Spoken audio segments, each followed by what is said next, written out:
নমস্কার, welcome to my channel. সোমাস অ্যারোমাবিন্দের পক্ষ থেকে আমি সোমা বলছি। গরমকালের বিশেষ একটা সবজি হলো ঢেঁড়স বা ভেন্ডি। আর এই ঢেঁড়স দিয়ে আমরা নানা রকম রেসিপি বানিয়ে থাকি, যেমন ঢেঁড়স সর্ষে বা ঢেঁড়স ভাজা। আজকে নিয়ে এসেছি নতুন একটা ঢেঁড়সের রেসিপি, নামটা তিল ভেন্ডি বা তিল ঢেঁড়স। আপনারা জানেন তিল খাওয়া আমাদের স্বাস্থ্যের জন্য ভীষণই ভালো। আশা করছি এই তিল ঢেঁড়স বা তিল ভেন্ডি আপনাদের ভীষণই ভালো লাগবে। রেসিপিটা ভালো লাগলে রোজের মতন আজও বলছি, একটা লাইক করে চ্যানেলটা সাবস্ক্রাইব করে বরাবরের মতন আমার পাশে থাকবেন আর বন্ধুদের সাথে প্রচুর প্রচুর শেয়ার করবেন। তাহলে আসুন রেসিপিটা শুরু করা যাক। এখানে 250 গ্রাম ঢেঁড়স খুব ভালো করে ধুয়ে তারপর দুটো দিক কেটে নিয়েছি। আর কাটার সময় খুব ভালো করে দেখে নিতে হবে যেন কোনো রকম পোকা ঢেঁড়সের ভেতরে না থাকে। এবারে গ্যাসে কড়াই বসিয়ে তাতে দিয়ে দিচ্ছি 2 টেবিল স্পুন সর্ষের তেল। তেল খুব ভালো করে গরম করে নিয়ে কেটে ধুয়ে রাখা ভেন্ডি দিয়ে দিলাম। এবারে ভেন্ডি বা ঢেঁড়সগুলো হালকা করে ভেজে নেব। দিয়ে দিলাম সামান্য একটু লবণ আর সামান্য একটু হলুদের গুঁড়ো। লবণ আর হলুদ ভালো করে মিশিয়ে নিয়ে মিনিট 5 সময় ধরে মিডিয়াম ফ্লেমে ভেন্ডিগুলো হালকা করে ভেজে নিতে হবে। ভেন্ডিটা ভাজা হতে থাকুক, ততক্ষণে মশলাটা তৈরি করে নিয়ে নিচ্ছি 2 টেবিল স্পুন সাদা তিল, দুটো কাঁচা লঙ্কা, একটা মাঝারি সাইজের টমেটো। এবারে অল্প জল দিয়ে এগুলো মিহি করে পেস্ট করে নিলাম। এদিকে ভেন্ডিগুলো হালকা করে ভেজে নেওয়া হয়ে গেছে। এবারে ভেজে নেওয়া ভেন্ডিগুলো কড়াই থেকে তুলে নিচ্ছি। তারপর ভেন্ডি ভেজে নেওয়ার পরে যে তেলটা আছে তার মধ্যে দিয়ে দিচ্ছি দুটো চেরা কাঁচা লঙ্কা, 1/4 টিস্পুন কালো জিরে ফোড়ন। এবারে কালো জিরে আর কাঁচা লঙ্কাটা একটু ভেজে নিয়ে এর মধ্যে দিয়ে দিচ্ছি একটা মাঝারি সাইজের ঝিরি করে কেটে নেওয়া পেঁয়াজ। এটা সম্পূর্ণ নিরামিষ হবে না, একটু পেঁয়াজের ব্যবহার করছি, এতে স্বাদ অনেক বেশি ভালো হবে। পেঁয়াজটা মিডিয়াম ফ্লেমে হালকা লাল করে একটু ভেজে নিচ্ছি।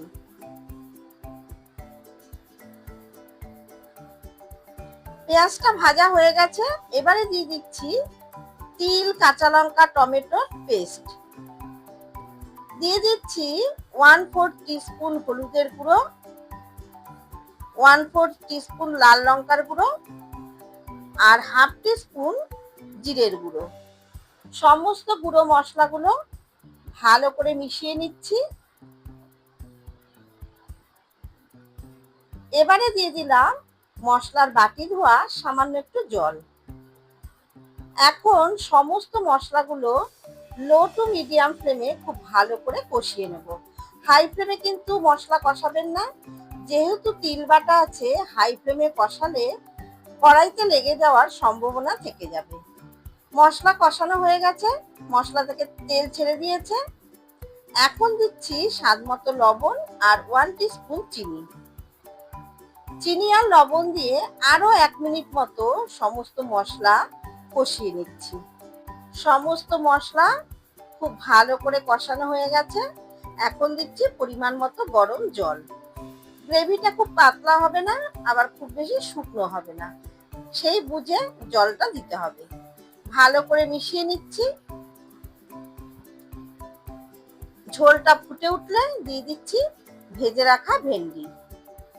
ভালো করে মিশিয়ে নিয়ে হাই ফ্লেমে 2 থেকে 3 মিনিট ঢাকা দিয়ে রাখবো, তাতে সমস্ত মশলার ফ্লেভারটা ভেন্ডির ভেতরে ঢুকে যাবে।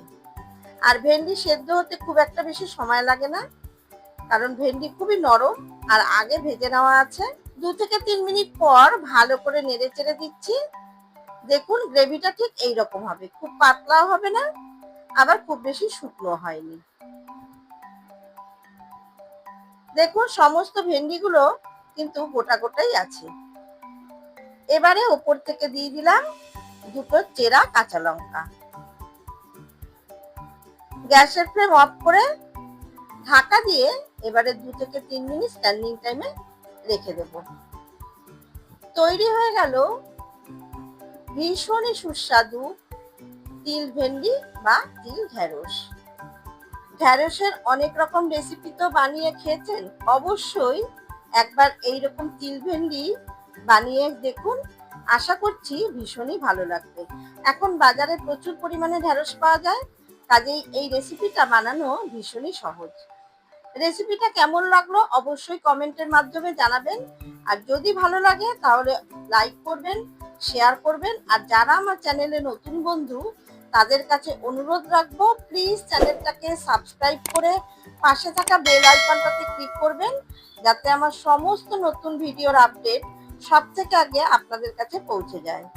ফিরে আসবো আবারও কোনো নতুন রেসিপি নিয়ে। ধন্যবাদ।